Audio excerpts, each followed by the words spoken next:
Two teenagers arrested after a Beloit shooting, the months-long investigation that put the pair in police custody. Plus, developing a renewable energy economy, how Illinois is looking to reuse wastewater to be more environmentally friendly. And sparking creativity in the Forest City, the young artists showcasing the skills they've learned.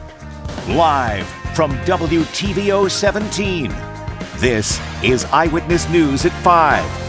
Good evening, everyone, and thank you for being here. I'm Wendell Lepers. Mimi Murphy is off tonight.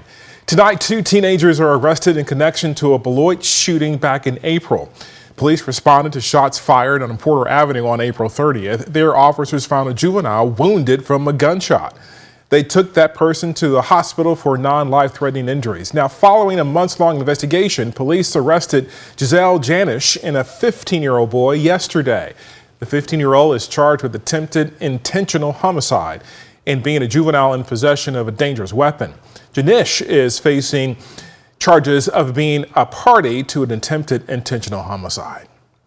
A Milwaukee man is arrested after Janesville police say he took off from the scene of a crash. A little later after midnight this happened. Janesville police were called to the area of Black Bridge and Milton Avenue for a car driving recklessly.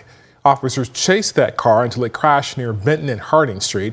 That's when the driver got out and ran off. Police took him into custody after tracking him with a canine and drone.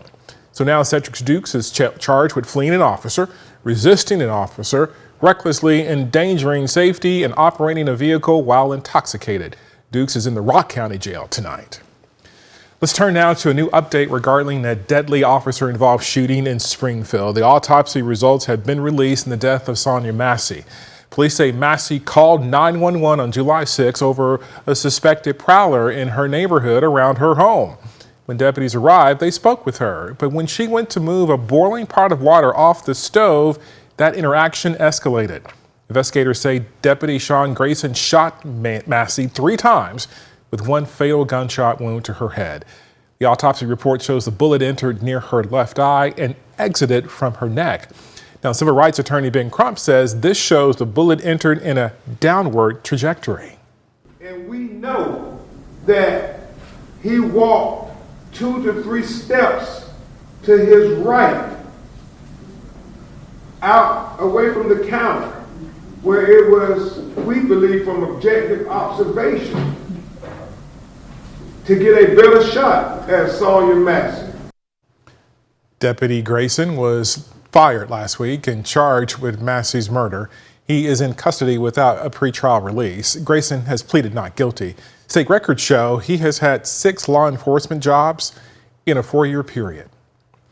Boar's Head is recalling more than 200,000 pounds of liverwurst and other deli meats due to possible listeria contamination. The USDA says the outbreak has caused 2 deaths and sickened nearly 3 dozen people across 28 states.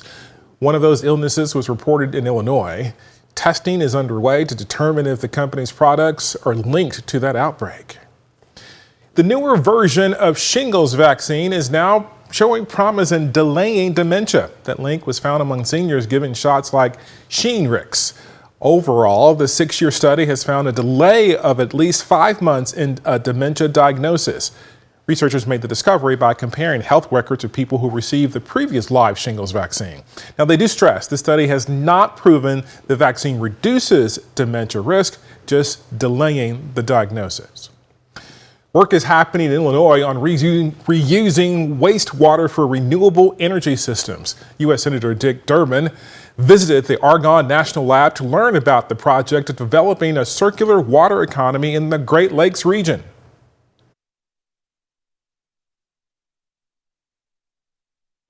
So last year, the National Science Foundation selected Chicago-based Current to receive $160 million over 10 years for a project called Great Lakes Review. The goal is to speed up resource recovery from wastewater to enable energy-efficient systems and more opportunities for water reuse. Part of the initiative includes reclaiming harmful PFAS from wastewater. Millions of dollars headed to communities across the state tonight to replace old water lines. The Illinois EPA is providing more than $32 million at 0% interest for lead service line projects. The city of Rockford is getting $4 million. That will help replace around 960 lead lines in the city. This is phase 6 of a multi-phase project to reduce or eliminate lead from potable water. A local sports team donates to get kids more interested in the arts. Today, the Rockford Ice Hogs Community Fund presented a check to the Rockford Area Arts Council. The grant is worth $20,000. Now, that money will help keep the Arts Council program free while allowing the organization to hire local professional artists as instructors. The council's executive director says everyone benefits from children being involved in the arts. When communities with youth who are really involved in the arts, they see a decrease in juvenile crime. Those students themselves see an increase in academic performance. They're 2 times more likely to go to college. They're 5 times more likely to graduate high school. And then they're 78% more likely to vote. So I mean, it's an absolute win-win to have children involved in the arts, because then they become adults who are involved in their community. The Summer Arts Council is offering 3 multi-week Spark programs for students of all ages. And speaking of those Spark programs, today was a showcase for Spark in the Park. It lets students in 1st through 5th grade show their creativity while being in nature. Eyewitness reporter Blake Dietz went to that showcase today, and Blake, these students showed a lot more than just paintings. Yeah, that's absolutely right, Wendell. Dance, photography, tie-dye, you name it. It was all on display at Nicholas Conservatory. And program officials tell me it's that multimedia approach that is key to their curriculum. Over 2 weeks, students engage in a variety of art projects. In addition to promoting creativity, program facilitator Laura Gomel says programs like Spark are one way to expand kids' horizon, continue to learn even while out of school, and prevent the summer slide. It's one of those things that they're learning and they don't realize that they're learning, you know, as opposed to being in school when you know that you're just sitting there learning math or whatever. They're learning all kinds of things that are very useful in later life, like, you know, how to think for themselves, how to think out of a box, how to problem solve. You can hear from a student of the Spark program in the full story. That's coming up at 6. Wendell. Blake, thank you. The race for the White House starting to heat up. Up next, the big endorsement that Vice President Kamala Harris received today.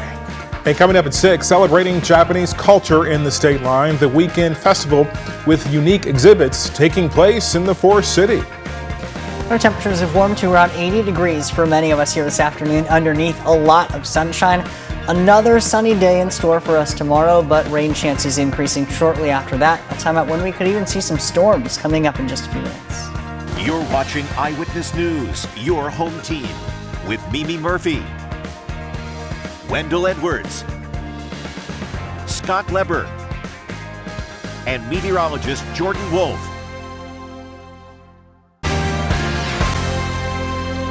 We are 101 days out from the race for the White House, an election day with Vice President Kamala Harris as a new likely Democratic presidential nominee.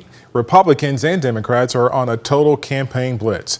Christiane Cordero has the latest from Washington, D.C.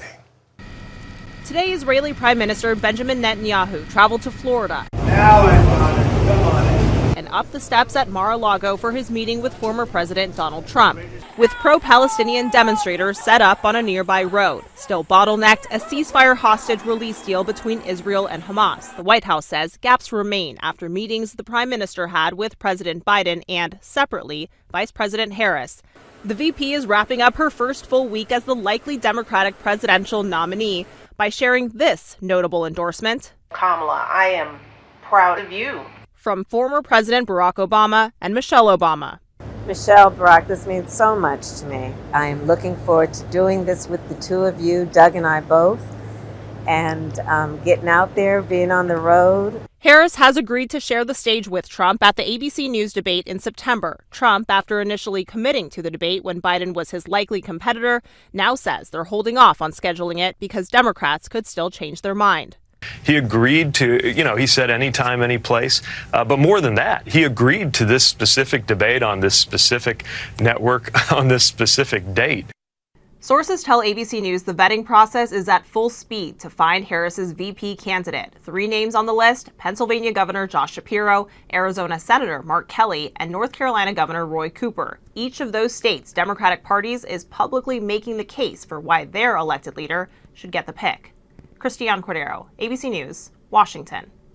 Sunshine blankets the state line. When we come back, meteorologist Jordan Wolf tells us about our next chances for rain and the heat that follows.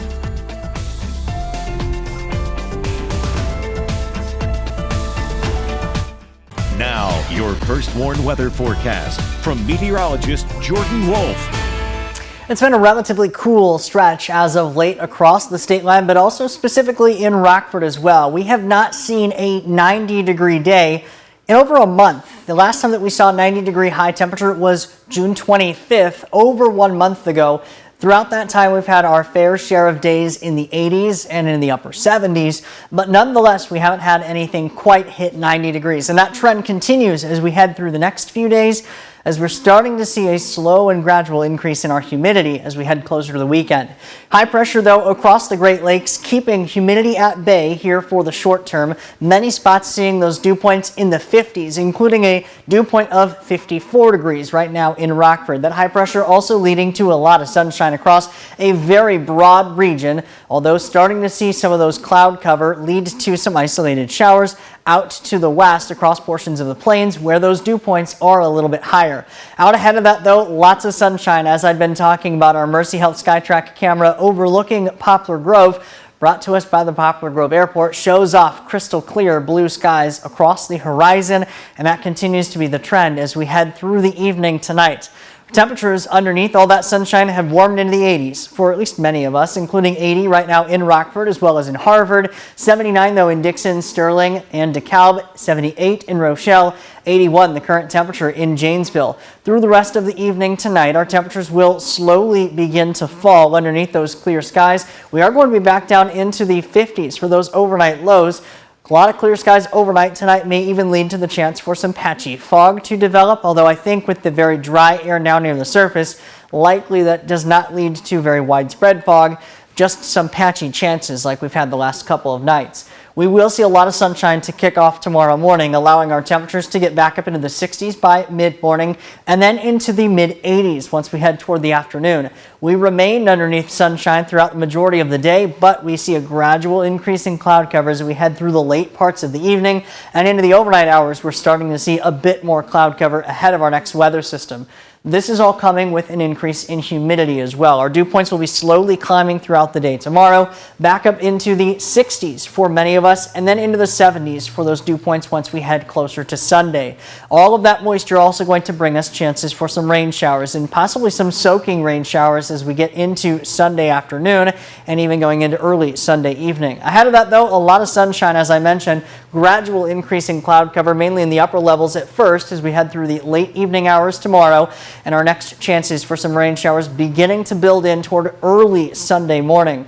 Waves of these showers may be possible with a few rumbles of thunder even as we head toward the afternoon and early evening, and some of those showers may bring some soaking rain to some. Although it likely will not be a washout across the entire afternoon, we will see repeated rounds of these waves of scattered showers and a few rumbles of thunder. A similar trend as we head into Monday as we start to see our upper level support begin to get more favorable for some of these additional thunderstorm chances. What develops is what we call an active west-northwest flow aloft. This will funnel multiple different disturbances our direction, and that will bring us multiple waves of storm chances as well as we head through Monday and into the middle of the week. Some of those may pose at least a risk for some severe weather, although nothing out yet from the Storm Prediction Center as far as highlighting a broad area. But I think we may have to watch out for the potential for some stronger storms on Monday and then again on Wednesday. Ahead of that, though, we're still seeing a lot of sunshine for tomorrow, 85 degrees for Saturday. Rain chances moving in as we head into Sunday afternoon. A few embedded thunderstorms as well. Stronger chances for storms on Monday and then again as we head toward Wednesday, with temperatures gradually climbing into the upper 80s through the middle of the week. Thank you. Scott's up next with sports. He'll tell us who shined at the Bears training camp today as the players put on pads for the first time.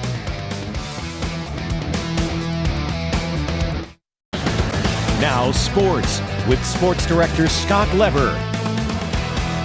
Bears training camp got kicked up a couple more notches today. They were in pads for the first time in Lake Forest. The pace and intensity picked up, and the defense again got the better of the offense. Gervon Dexter looked quick again on the defensive line. Caleb Williams connected with Tyler Scott on a 35-yard touchdown pass. And rookie punter Torrey Taylor showed his skills, booting a pair of punts inside the 6-yard line. Second-year defensive back Tyreek Stevenson had a great rookie season last year. He led all rookies with 13 pass breakups and intercepted 4 passes over the Bears' final 6 games. He says he has lofty goals for this season. I would say I'm aiming for All-Pro. more interceptions, more tackles, more PBUs. Just want to elevate my game all around pretty much. And I know I'm capable of it. Every day I have to do something to get 1% better. Can't skip and say 2. So just use every day to get 1% better. If that's feet, do feet. If that's hands, do hands. If that's watching film, stay out there and watch extra film. In Green Bay, safety Xavier McKinney was one of the standouts today. He intercepted a pass that was thrown by Sean Clifford. Elton Jenkins moved over from center to guard because center Josh Myers is out dealing with a personal matter. And the Packers are still missing right tackle Zach Tom. He's still recovering from a torn pec muscle. And tomorrow's a big day for the Packers because they'll put on the pads for the first time. I'm very excited. So, it's a big difference when the pads come on. So, that's one thing I'm looking forward to. I'm a physical person, so, being able to go down, it's been a while since I hit somebody, so I'm really looking forward to that. I feel like it's going to change a lot. We get the pads popping. Guys being able to get under guys and things like that. So we just got to go out there, play good technique, good fundamentals, and use our hands on the offensive line, and just play with good effort and make sure we stay out there and compete. Here's some news out of Miami that surely got the Packers' attention. The Dolphins signed Tua Tagovailoa to a 4-year contract extension worth $53.1 million a year. That makes him the third highest paid QB in the NFL. Jordan Love and his agent have to be thinking that deal is now the benchmark for them. Tua led the NFL in passing yards last season with more than 4,600 through the air. Both the Cubs and White Sox take the field tonight. The Cubs will play ball in Kansas City. The Sox will host the Mariners. The Sox losing streak stands at 11 games. That's sports. We'll be right back.